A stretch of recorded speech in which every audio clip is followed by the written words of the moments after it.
پنځما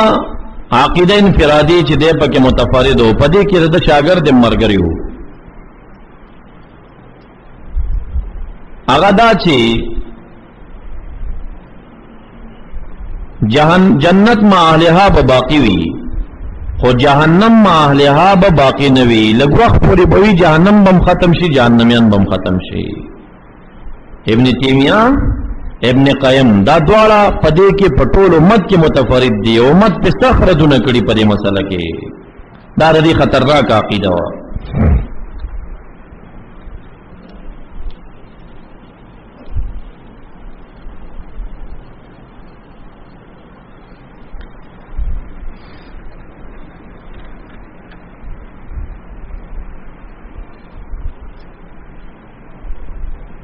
شفاء العليل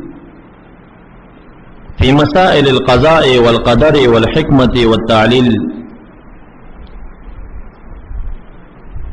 پدې کې دا ذکر کوي فصل والذين قطعوا بأبدية النار وأنها لا تفني لهم طرق كم علماء چې قول کوي په ابدیت د نار سره چې اور ابدي سرمدي دي او دا به نه فانی کیږي احدها الآیات یو د آیتونو استدلال کوي دویم الاحادیث الدالالة خلودهم فیها احادیثونه دلیل نسی چې دی خالدین بی انه لا یموتون مرمناهم ما هم منها بمخرجین آیتنا استدلال کوي یا دی آیتنا چې موت یصبح بین الجنه والنار دین استدلال کوي یا ان الكفار لا يخلدون الجنه حتى يلج الجمل في سم الخياط دین استدلال کوي دی وی وامثال هذه النصوص وهذه الطريق لا تدل على ما ذكروا دا رقم تا دلائل چی دی داوی د دې خلکو چې جهنم به همیشه او اهل به پکې همیشه غیر موحدین دا د دې په داوا دلیل نه دی وانما يدل على ان ما دامت باقيه فهم فيها هدایت معنا دا ترسو پورې جهنم وینو دوی په پکې وي او چې جهنم ختم شي دوی په کوم ځای کې پکې دی دسي وي فاین فيها ما يدل على عدم فنائها کم ذکر دی آیت کرالل چې جهنم بنا ختميږي دا کوم غلط تعویل لري ما هم عنها بمخرجین دی وته نو ابدا راضی خالدین فیها ابدا ابد الابد پورې دا ابد سره سکے ندیوی نا تر سوچ دا جهنميان دا جهنم وینو دی په پکی وی په یو وخت به جهنم ختم شینو جهنميان د کوم شو هلکه په دې خو دلیل پیش کړي چې جهنم چا ویلی چې ختميږي کنه نفعنا فيها رد كي پمون ما يدل على عدم فنائها الطريق الثاني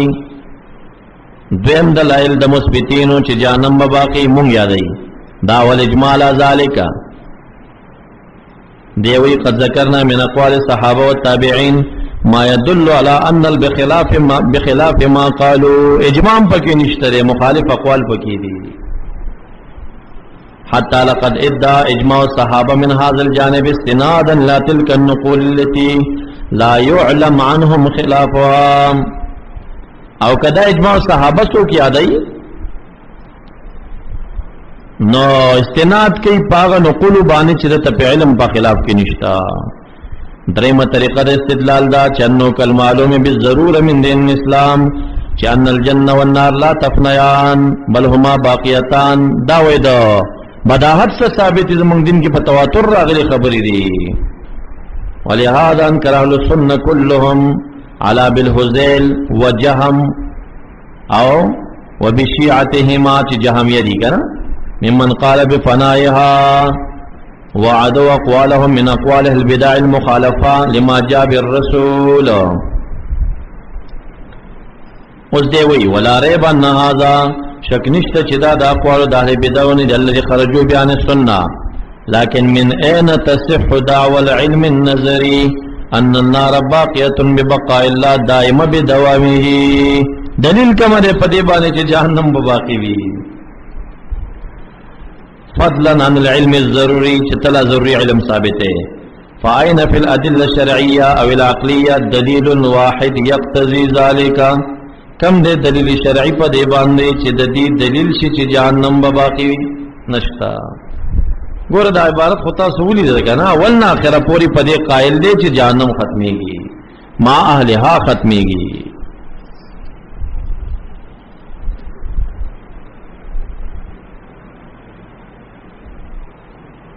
دلیل په دې باندې ابدي ټکی دی کدی وی چې ابدي ټکی دا چې ابد الابد پورې بداوی نو دلیل په دې باندې سورۃ احزاب خالدین فی ابدا لا یجدون ولیا ولا نصيرا.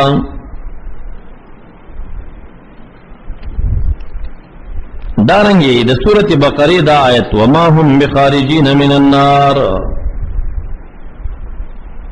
دارنګي د سورۃ نساء دا آیت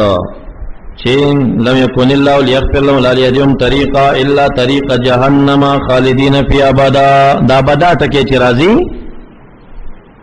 دا دلائل دی.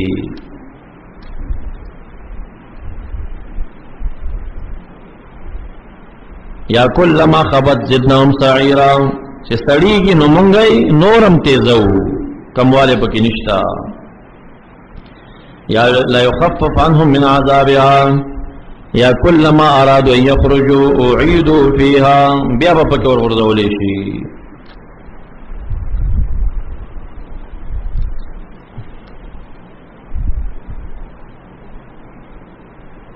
احادیثن دلیل پا دے باندے اگر روایت دا مسلم دی نبی علیہ السلام فرمائے میں يدخل الجنہ ینعمو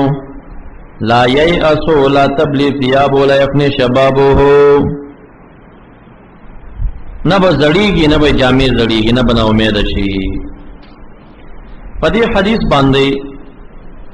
علامہ مناوی پا فیض القدیر کی شرح کی جن نمبر دے شپگم صفحہ نمبر دے 201 رقم دا حدیث دے 9101.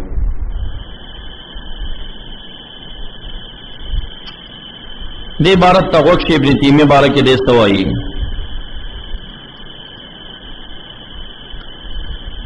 دا جنت متعلق دا حدیث ذکر کرے بیاوائی هذا صریح فی ان الجنہ بدیہ چھ جنت بدی دے لا تفنی نفانی کی والنار مثلها ناری ہم مثل. وزعمات جہم بن صفوان انہما فانیتان جامعہ و ادوار بختمی گی لانہما حادثتان ولم یتابعو احد من اسلامین مسلمانانوں کی چام ددو اتبانا دکڑی بل کفروه بیہی کافر ہوتویلی. وذهب بعضهم ذهاب کرے بعض الى افناء النار دون الجنہ